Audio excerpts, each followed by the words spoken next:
ਸਾਰਿਆਂ ਨੂੰ ਸੋਹੰਗ ਮਹਾਰਾਜ ਸ਼ੇਰ ਸਿੰਘ ਵਿਸ਼ਨੂੰ ਭਗਵਾਨ ਦੀ ਜੈ। ਸੋ ਮੈਣਾ ਪਰਮਾਤਮਾ ਜੀ, ਹੰਗ ਮੈਣਾ ਆਤਮਾ। ਪਰਮਾਤਮਾ ਜੀ ਕਹਿੰਦੇ, ਐ ਮੇਰੀ ਆਤਮਾ, ਮੈਂ ਤੇਰਾ ਪਰਮਾਤਮਾ ਹਾਂ, ਮੇਰੇ 'ਚ ਸਰਵश्रेष्ठ गुण है। पहला गुण कि मैं महाराज हूँ, शहनशाहों का शहनशाह हूँ, सभी के पर मेरा राज है। दूसरा सर्वश्रेष्ठ गुण क्या है? शेर सिंह हूँ, शेर बह देने वाली, सिंह शक्ति, सबको बह में रखने वाली समर्थ ताकत। ते विष्णु विष्णु ब्रह्मा शिव जितनी भी मेरी रचना है, मैं सबसे बड़ा, सबका प्रतिपालक हूँ, तो मैं ही भगवान हूँ, तो मेरी ही सदा जय रहती है। ये पांच तत्व वाले मानस, तुम मेरा नाम 5 बार लो। तो आज का विषय है जी, चरण की क्या महानता है। साहिब गुरु गोबिंद सिंह जी महाराज जी ने चरणों के बारे और भगत और भगवान के प्यार की बात है कि भगत कैसे परमात्मा के साथ, कैसा उसका प्यार है कि वो भगवान के लिए जब कुर्बान होता है तो वो भी भगवान के साथ बात करता है, और बड़े प्रेम की बात है कैसे वो कर रहा है। जन भगत कहन की करिए तेरा कलमा। तो भगत कहते भी तेरे हुण कलमे नूं की करिए। जो कलमा आपको बाणी शब्द देता है उसको हम क्या करें? पढ़ पढ़ थकी जगत लुकाइया। इसको तो पढ़ पढ़ के थक गई है सारी दुनिया कलमों को। जन भगत कहन की करिए तेरा कर्मा, भी हम कर्मों को क्या करें, ये भी भगत कह रहे हैं। कर्म कांड दी सार किसे ना पाइया। जे कर्मा के साथ काम करना है तो कर्म कांड की तो कभी सार नहीं है। करनी ना बनया कोई ना भगत, कमाई विच कमी सब दे नजरी आई है, भी करनी नाल तो भगत नहीं बन सकता। तो फिर हम कर्म कर्म करेंगे तो इतने कर्मकांड की अभी तक तो पता नहीं लगा कि कर्मकांड की किया तो उसकी मंजिल क्या मिल गई उसको, ये अभी कोई बता के नहीं गया। तो भगत आगे कहते हैं, जन भगत कहन की करिए तेरे धर्मा। जगत धर्मा करी लड़ाई आ। हुण भगत कहते हैं तेरे धर्मों का क्या करें, हिंदू सिख मुसलमान ईसाई पारसी बोधी, इसमें हम क्या करें, ये तो सभी लड़ रहे हैं आपस में। तो जगत के धर्म क्या कर रहे हैं, ये तो लड़ाई कर रहे हैं, आपस में फसाद कर रहे हैं, तो हम इसको भी क्या करें। जन भगत कहन की करिए तेरे वरना, वरना विचों तेरी प्रीत नजरी आई है। आंदे भी जे वर्ण है जो बांट दिए आपने, जात पात बांट दी है, तो इसको हम क्या करें। वरना विच ते तेरी प्रीत नहीं है, सभी झगड़ रहे हैं, आग उभर रही है, तो हम इसको भी क्या करें।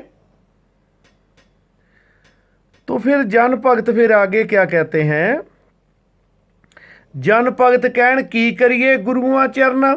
जेड़े गुरु तेरे चरण ध्यान लगाइया, हम उस गुरुओं का चरणों में क्या करें। जब उनके चरणों में, तो वो हमने देखा कि गुरु अवतार पैगंबर तुम्हारे चरणों में परमात्मा ध्यान लगा रहे हैं। हम उनके जे ध्यान रहे हैं तो वो तो आगे लगा रहे हैं। जो आगे नहीं किसी को नमस्कार करता, जिसके ऊपर कोई नहीं है, तो फिर उसको चरणों में ध्यान दें जो इनके दें। ये भी हमारे बात समझ नहीं आ रही। जन भगत कहन की करिए उन्हां नेत्र हरना फरना, जिन्हां नेत्रां विचों तेरी निक्की तार एक चमकाई आ। वो हरन फरन जेड़े दे मतलब नेत्रां च वो नहीं हमें चाहिए, जिन्हां नेत्रां चों तेरी धार जिहड़ी निक्की नजरी आउंदी है, ते इहदे नाल वो भी कंप्लीट नहीं हो रहा। से संजनी दे सिद्धे तेनू मिलना, दूजी लोड़ रहे ना राइया। हमारी तो बात भगत जन ये कहते हैं, हम तो सीधे आपको मिलना चाहते हैं, हमें नहीं और कोई चाहिए। तो आप क्या करें, हमें सीधा दर्शन दें, दूजी लोड़ हमारी ना रहे। तेरे द्वारे तो खाली कदी ना मुड़ना, खाम खा करिए लड़ाइया। हमें आकर भगत कहते हैं, हम तुम्हारे द्वारे से वापस नहीं मुड़ना, खाली नहीं मुड़ना, हम आपके पास कुछ लेके जाएंगे। खाम खा करिए लड़ाइया। इसीलिए ते आपके साथ जे लड़ रहे हैं। जे तू मालक ते तेरे नाल जुड़ना, क्यों कटिए मात जताइया। ये परमात्मा सचखंड के मालिक सभी पे बस रहा है। जे आपके साथ ही जुड़ना है तो क्यों कटिए मात जुदाइया। हम इस धरती में, इस मात में जन्म लेते या जीवन में हम क्यों आपके साथ क्यों जुदा होए। साडे नहीं है बस ये तेरा फुरना जेड़ा फुरनिया विच उठाइया। ओ ऐ प्रभु, हमारे मन में जो फुरने निकलते हैं ये भी हमारे वश की बात नहीं है।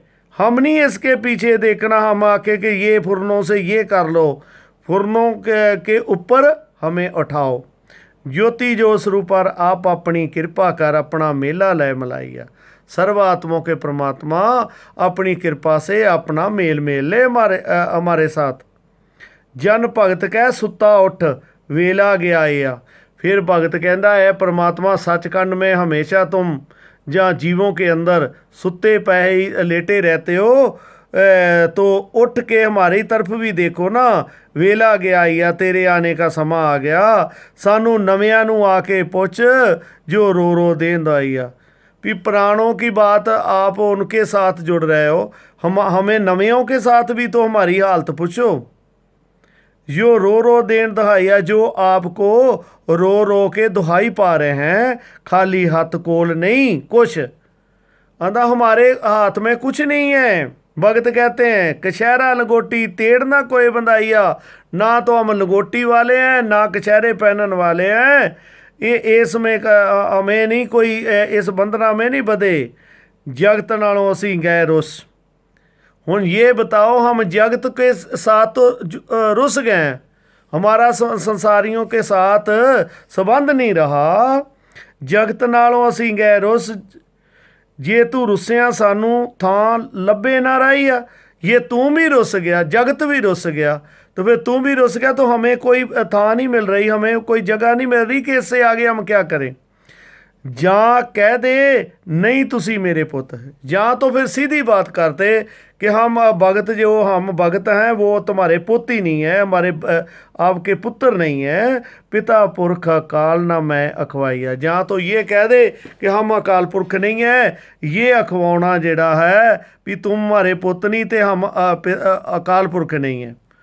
फिर कानू तेरे अगे जाइए चुक। ये तू अकाल पुरख नहीं है ये कह दे तो फिर हम क्यों आपको झुकें, हम क्यों आपको शीश नमस्कार करें। निमन नमस्ते हुए क्यों हुए। अपना शीस तेरी भेंट चढ़ाइया। क्यों हम जो कर शीस नवा के आपको अपना शीस दे दे भेंट चाढ़ दें। असी पुआ के अपना मुख तेनू अपनी पिठ दइए विखाइया।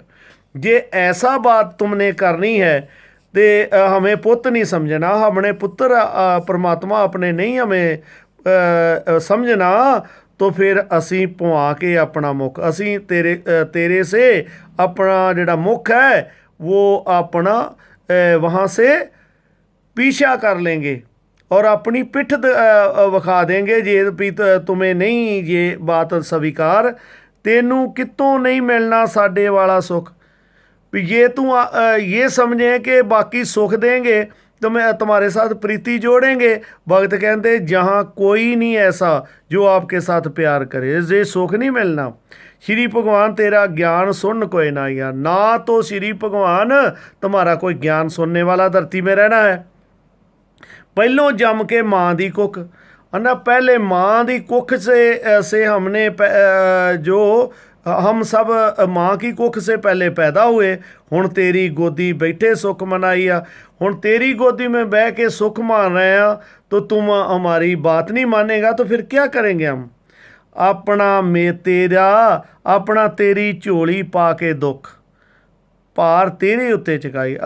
हमने अपना दुख जो है वो तुम्हारी झोली में डाल दिया, तुम्हें दे दिया, तो हमारा भार जड़ा वो परमात्मा हमारे भार को उठाओ। ये हमें आपको जड़ा भार अपने दुख है आपके चरणों में डाल दिए और आप हमारा भार उठाओ हम आपको अपना भार दे रहे हैं। वेखांगे किस तरह साथों जाए छुट, फिर वेखांगे कि हमारे साथ कैसे तो आप विछोड़ा देंगे, कैसे हमारे से अलग हो जाएंगे। अपना पल्लू छड़ाइया, फिर जे अपना पल्लू है जो हमारे साथ संबंध है, फिर कैसे छूटता है आपसे। असा दामन फड़िया ओ कोट, हमने तो आपका दामन अच्छी तरह घुट के, यानी कि आपको अच्छी तरह पकड़ के फड़ लिया है। जेड़ा कमर कसे वेले गोबंद अपने नाल जड़ाइया, ऐसे हमने पकड़ा जैसे साहब गुरु गोबिंद सिंह जी महाराज जी ने आपके अपने कमर कस्से से नाल जोड़ लिया है, अपने नाल जोड़ा है। जिस दे अगले हिस्से दोवें 2.5 फुट, उनके कमर कस्से के कितने थे? 2.5 फुट के दोवें अगले हिस्से थे। गोबंद गोडियां हेठ ताई रखाइया, तो साहब गुरु गोबिंद सिंह जी महाराज जी ने अपना कमर कस्सा कहाँ तक? घुटनों तक रखा था, और जो उनका कमर कस्सा था वो 2.5 फुट का था। उस वेले एक दिन अजीत वड्डे पुत लिया पुछ, साहबजादा अजीत सिंह जी ने वो एक दिन उनसे पूछ लिया। साहब गुरु गोबिंद सिंह जी महाराज जी को दशमेश पिता से पूछिया, साहब की एदी वड्याई है जो इतने 2.5 फुट के आपने जो हिस्से जो आगे कमर कस्से के किए हैं, इसकी क्या वड्याई है?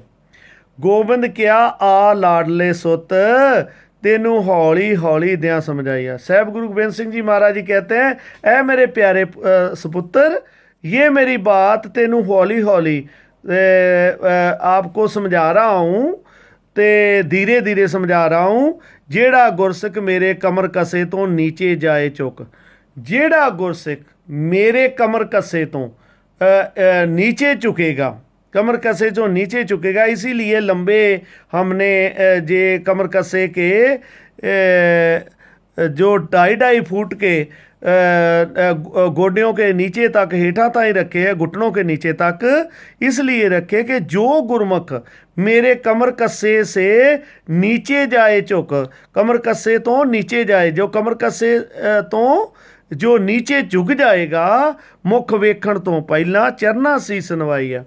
मेरा मुख का दर्शन करने से पहले चरणों को झुक जाएगा, चरण डिगदे नु पुरख का लै चुक। तो जब वो चरण डिगेंगे मेरे चरणों से, साहब गुरु गोबिंद सिंह जी महाराज कहते हैं, तो फिर उनको क्या कौन उठा लेगा? अकाल पुरख अपनी गोद लै बहाइया, फिर अकाल पुरख अपनी गोद में उनको बहा देगा। मैं वेखा गुरसिखां दा साचा सुख, फिर मैं देखता हूँ उस समय कि गुरसिखों को अकाल पुरख ने आप गोदी में उठा लिया है, और मुझे जिस सच्चा सुख उनको मिल रहा है। तो जिस सुख नाल तेरी भेटा रिया चढ़ाइया, यही सुख देने के लिए मैं अकाल पुरख के भेटा सभी को चढ़ा रहा हूँ। अजीत क्या मैं ओ वेखा ओ बनासी चुत, तो साहबजादा अजीत सिंह जी कह रहे हैं कि साहब गुरु गोबिंद सिंह जी महाराज जी को मैं भी वो अबनासी चुत अकाल पुरख देखना चाहता हूँ, जो अचन अचेत अपनी खेल खिलाइया, जो अचन चेत अपना खेल खेलता है। गोबंद क्या वो शब्दी मेले रुत मौले रुत, साहब गुरु गोबिंद सिंह जी महाराज जी कहते हैं वो शब्द की एक रुत मौल दी है, तत्तां वाली छड्डे लड़ाइया। फिर जब वो शरीरां वाली जड़ी है, इस वजूदां वाली जड़ी है, वो लड़ाई छोड़ देते हैं। जब खंडा खड़क चिला तीर कमान सारे देवे सुट, फिर जब ये उनसे साथ मिलनी होती है तो शरीरों वाला जड़ा लड़ाई ख़त्म होके वजूदों वाली लड़ाई ख़त्म होके तत्वों वाली, तो फिर क्या करते हैं? खंडा खड़क चिला तीर कमान सारे फिर वो सुट देते हैं, उनके हथियारों के परा हो जाते हैं, हथियारों को पकड़ते नहीं। सोटा डांग हाथ न कोई उठाइया, फिर वो जो प्यारे उसके होते हैं जिनको गोदी उठा लेता है, उनके हाथों सोटा डांग किसी तरह का ये भी नहीं हाथ में उठाते हो, ना खंडा ना खड़क ना तीर ना कमान, यानी कि कोई भी शास्त्र हाथ नहीं वो लेते, सबको सुट देते हैं, अपने कोल उठाते नहीं है। हौली जी गुरमुखां दे अंदर वड़ जाए चुप, आंदा फिर की क्या क्या करता है, वो शब्दी होके फिर गुरमुखों के अंदर बैठ जाता है, वड़ जाता है। कितना चुप चपीते वड़ जाए चुप, पर्दा आप लाइया, फिर खुद अपना पर्दा ला के उनको दर्श देता है। प्रेम प्यार नाल कहे तुसी गोबंद दे सारे सच्चे पुत। फिर अकाल पुरख क्या कहता है कि तुम साहिब गुरु गोबिंद सिंह जी महाराज के शब्द गोबिंद के सच्चे पुत हो। पोतरे मेरे दो जहान खुआइया, तुसी मेरे पोतरे दो जहान में फिर अखवाते हो, यानी कि आप मेरे पोतरे, फिर सभी को जड़ा दो जहानों में मान मिलता है। ज्योति जो स्वरूपा आप अपनी कृपा कर, मेटनहारा साचा दुख दर्दियाँ दर्द वंडाइया। सो मेटनहारा जो सर्वात्मों का परमात्मा अपनी कृपा से सभी का दुख मिटने वाला है, तो दर्दियों के दर्द वंडा रहा है। तो सभी को सोंग महाराज शेर सिंह विष्णु भगवान दी जय।